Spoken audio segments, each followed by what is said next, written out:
Assalamualaikum Pak Abdi. Waalaikumsalam Pak Tiono. Bagaimana kabarnya? Alhamdulillah baik Pak hari ini Pak. Terima kasih hari ini sedikit mengganggu waktu ya Pak. Siap. Sebelumnya perkenalkan, nama saya Triono, CGP Angkatan 11. Saya dapat tugas demonstrasi konseptual mengenai pengambilan keputusan berbasis nilai-nilai kebajikan sebagai pemimpin Pak. Siap. Dan saya akan mewawancarai 2 kepala sekolah. Dan ini yang pertama Pak, Pak dengan Pak Abdi sebagai kepala sekolah. Saya akan memberikan beberapa pertanyaan Pak mengenai nilai-nilai kebajikan. Selama ini bagaimana Pak Abdi dapat mengidentifikasi kasus-kasus yang merupakan dilema Pak, dilema etika atau bujukan moral? Jadi selama ini saya mengidentifikasi kasus-kasus tersebut dengan menelaahnya melalui 2 hal yang menjadi pertentangan. Apabila hal yang saya pertentangkan itu benar dengan benar, maka itu adalah dilema etika. Apabila 2 hal yang saya pertentangkan adalah hal yang benar dan benar, maka itu termasuk dari bagian bujukan moral. Iya. Selama ini bagaimana Bapak menjalankan pengambilan keputusan di sekolah Bapak, terutama untuk kasus-kasus di mana ada 2 kepentingan yang sama-sama benar Pak ya? Atau sama-sama mengandung nilai kebajikan? Biasanya kami dalam mengambil sebuah keputusan di sekolah yang kami kelola, itu biasa kami diskusikan dengan rekan-rekan guru, karyawan, kemudian dimusyawarahkan dengan hasil yang bersama-sama dengan musyawarah untuk mufakat, sehingga keputusan ini bisa dipertanggungjawabkan secara moral dan dipertanggungjawabkan oleh kepada Tuhan Yang Maha Esa. Terus langkah-langkah atau prosedur seperti apa yang Pak Abdi lakukan selama ini Pak? Terima kasih. Biasanya langkah-langkah yang kami tempuh, yang pertama mengenali nilai-nilai yang saling bertentangan. Kemudian yang kedua menentukan siapa yang terlibat di dalam situasi atau kasus tersebut. Kemudian yang ketiga, kami berusaha mengumpulkan fakta-fakta yang relevan dengan kondisi dan situasi yang ada. Kemudian yang keempat, pengujian antara benar dan salah. Kemudian yang kelima, pengujian paradigma benar lawan benar. Kemudian kami melakukan yang keenam melalui konsep prinsip resolusi. Dan selanjutnya yang ketujuh, kami investigasi opsi trilema. Yang ke-8 kami membuat keputusan. Dan yang ke-9 atau yang terakhir adalah kami melihat keputusan kembali dan merefleksikan hasil dari pengambilan keputusan di sekolah yang itu merupakan hasil dari diskusi dan musyawarah dari rekan guru dan karyawan. Iya. Selanjutnya hal-hal apa saja yang selama ini Bapak anggap efektif dalam mengambilan keputusan pada kasus-kasus dilema etika Pak? Yang saya anggap efektif dalam pengambilan keputusan pada kasus-kasus dilema etika adalah skala prioritas dan menggunakan 3 prinsip berpikir. Yaitu berpikir berbasis aturan, berpikir berbasis hasil akhir, dan yang terakhir adalah berpikir berbasis kepedulian. Terus hal-hal apa saja yang selama ini merupakan tantangan dalam pengambilan keputusan pada kasus-kasus dilema etika, Pak? Menurut saya pribadi, yang merupakan tantangan dalam pengambilan keputusan pada dilema etika adalah memikirkan dampak keputusan kita untuk orang banyak dan pandangan orang lain akan keputusan yang telah kita ambil. Iya. Apakah Bapak memiliki sebuah tata kala atau jadwal tertentu dalam sebuah penyelesaian kasus dilema etika? Apakah Bapak langsung menyelesaikan di tempat atau memiliki sebuah jadwal untuk menyelesaikan bentuk atau prosedur seperti apa yang Bapak jalankan? Tergantung masalahnya, Pak. Apabila itu masalah mendesak yang perlu segera diambil keputusan, maka saya akan mengambil keputusan penyelesaian di tempat tersebut saat itu juga. Tetapi tentunya dengan melakukan pertimbangan yang benar. Namun apabila permasalahannya tidak terlalu urgent untuk diputuskan dalam waktu saat itu juga, maka saya akan mengagendakan untuk menelaah masalah tersebut paling tidak 3 hari untuk menentukan keputusan yang tepat. Oh iya.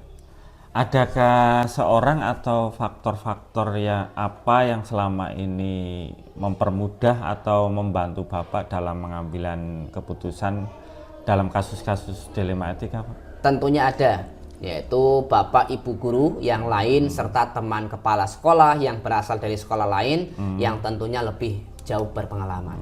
Iya. Dari semua hal yang telah disampaikan, pembelajaran apa yang dapat Bapak petik dari pengalaman Bapak mengambil keputusan dilema etika, Pak?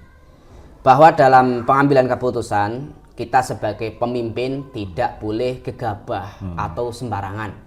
Semua harus dilandaskan pada nilai kebajikan universal dan melalui tahap pengujian keputusan.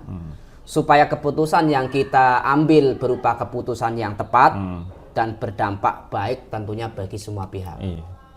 Iya, terima kasih Pak Abdi.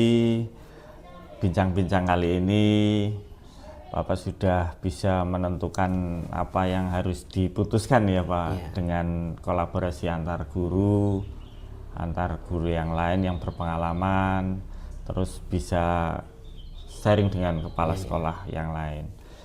Terima kasih atas waktunya.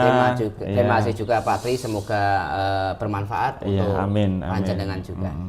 Terima kasih sekali lagi. Saya akhiri ya Pak. Saya akhiri, cukupkan hari ini. Saya akan berlanjut wawancara dengan kepala sekolah yang lain karena sampelnya 2 Pak.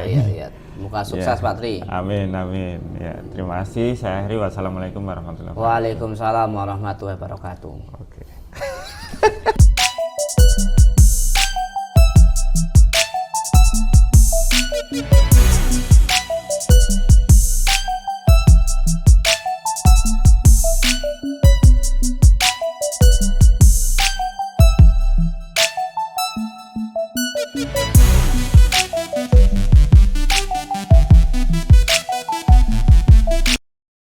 Assalamualaikum. Waalaikumsalam warahmatullahi. Lama nggak ketemu Mas Tri, alhamdulillah. Bisa ketemu di masjid ini ya Pak? Iya, luar biasa nih. Dan kebetulan sekali saya membutuhkan bincang-bincang dengan Pak Bangun. Siap Pak Triyono. Pak Bangun siap. Selaku kepala sekolah SMP 5 Uli Jambi ya Pak. Dan kebetulan saya dapat tugas demonstrasi konseptual dari CGP Angkatan 11. Oh ya, modul 3.1 ya? Betul sekali Pak. Oke, siap, saya bantu. Dan gimana? Saya akan mengajukan beberapa pertanyaan. Siap, silahkan. Iya.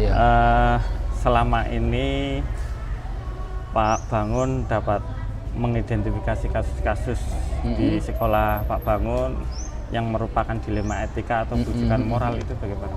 Oke Pak Tri, memang kasus itu selalu ada dan nyambur-nyambur itu.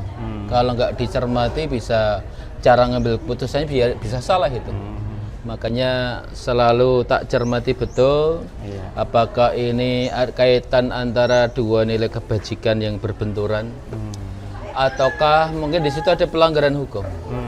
Maka kalau ternyata itu adalah sama-sama kebajikan yang nilai kebajikan, maka itu saya identifikasi sebagai dilema etika. Harus Ya, sehingga nanti diidentifikasi dulu pengambilan keputusannya akan berbeda. Iya. harus benar hati-hati ya Pak. Oh, selalu harus. Ya, Iya. terus iya. Pak Bangun selama ini menjalankan pengambilan keputusan di sekolah Pak Bangun, terutama untuk kasus-kasus di mana ada dua kepentingan yang sama-sama benar atau sama-sama mengandung nilai kebijakan, itu bagaimana? Berarti saya harus melakukan verifikasi semua, harus by data, by fakta, peristiwanya seperti apa, siapa saja yang terlibat, gitu ya. Diidentifikasi. Iya, terus itu termasuk dilema etika yang besar apa yang kecil. Nah, dari situ nanti saya akan bisa menentukan langkah-langkah selanjutnya, Pak. Begitu ya Pak. Iya, seperti itu. Terus langkah-langkah atau prosedur seperti apa yang biasa Pak Bangun lakukan selama ini? Biasanya saya begitu ada sebuah kasus dilema etika yang melanda diri saya, maka saya langsung secara detail ini fakta-fakta dan data yang saya kumpulkan ini mengarah kepada paradigma dilema etika yang mana. Kalau kaitannya dengan antara keadilan dan rasa kasih sayang, tentunya akan berbeda dengan yang jangka panjang dengan jangka pendek. Setelah itu baru kemudian saya ke tahap berikutnya, Pak Tri. Saya uji apakah ini dari sisi hukum ya, regulasi-regulasi ada yang dilanggar apa tidak. Terus secara hati nurani ini termasuk nilai yang benar atau salah. Terus secara publik juga bisa ditimbang benar apa salah, seperti itu. Ya, baru kemudian diambil keputusan. Pertimbangkan antara Iya, hukum dengan betul, kasih seperti sayang sama betul, anak ya. betul seperti itu, Pak. Terus hal-hal apa saja yang selama ini Pak Bangun anggap efektif dalam pengambilan keputusan pada kasus-kasus dilema etika? Itu dilihat ketika win-win solution. Jadi solusinya adalah menang dan menang. Dan tidak ada pihak yang merasa dirugikan. Itu saya rasa akan efektif kalau seperti itu. Terus hal-hal apa saja Pak yang selama ini merupakan tantangan dalam pengambilan keputusan? Tantangannya adalah ketika sudah dicermati dilema etika, ternyata paradigmanya tidak hanya satu nilai kebajikan saja, tapi itu merupakan efek domino dari mungkin dilema etika paradigma yang nilai kebenaran dengan loyalitas. Ternyata itu nyambung juga dengan yang keadilan dan kasih sayang. Itu cukup rumit itu, Pak. Iya, betul. Itu tantangan saya itu, Pak.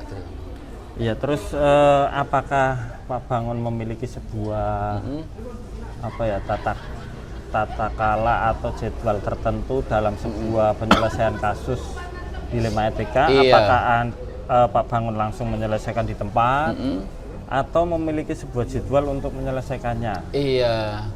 Bentuk atau prosedur seperti apa yang Pak Bangun Saya jalankan? punya agenda kepala sekolah, Pak Tri. Selalu ada pembinaan. Paling tidak maksimal itu ya 1 bulan sekali.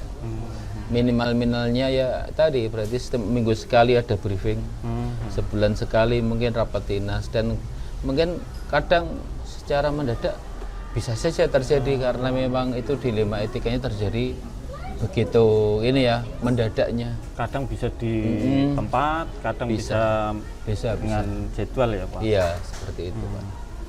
Terus adakah seseorang atau faktor-faktor apa yang selama ini mempermudah atau membantu Pak Bangun dalam pengambilan keputusan dalam kasus-kasus dilema etika? Untuk orang itu berarti saya buat tim, Pak Tri. Di sekolah saya ada tim kesiswaan, tim Guru-guru yang lain humas, juga tim ikut. kurikulum, sarpras, itu semua dalam rangka mengantisipasi kalau terjadi dilema-dilema etika itu. Nah, orang-orang tersebut akan membantu saya, teman-teman itu. Dan juga lingkungan yang memiliki kebiasaan atau pembiasaan disiplin positif itu akan semakin membantu dalam penyelesaian dilema etika juga. Seperti itu, Pak Tri. Iya, terima kasih. Iya, Terus iya.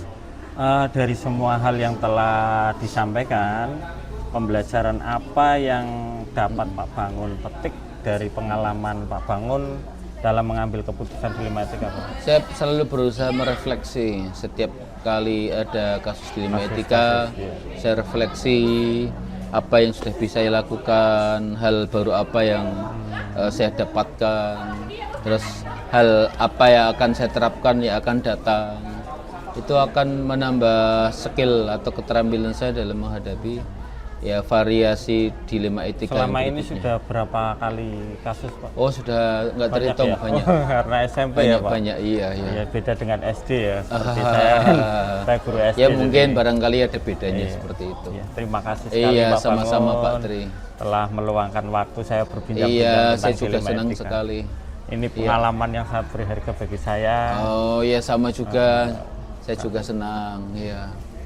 Oke, Dan Pak Tri ya. saya akhiri ya Pak. Ini Iya, dari oke. perbincangan ini saya sekali lagi terima kasih banyak telah memberikan waktu untuk berbincang tentang tugas Oke, saya. siap, Iya.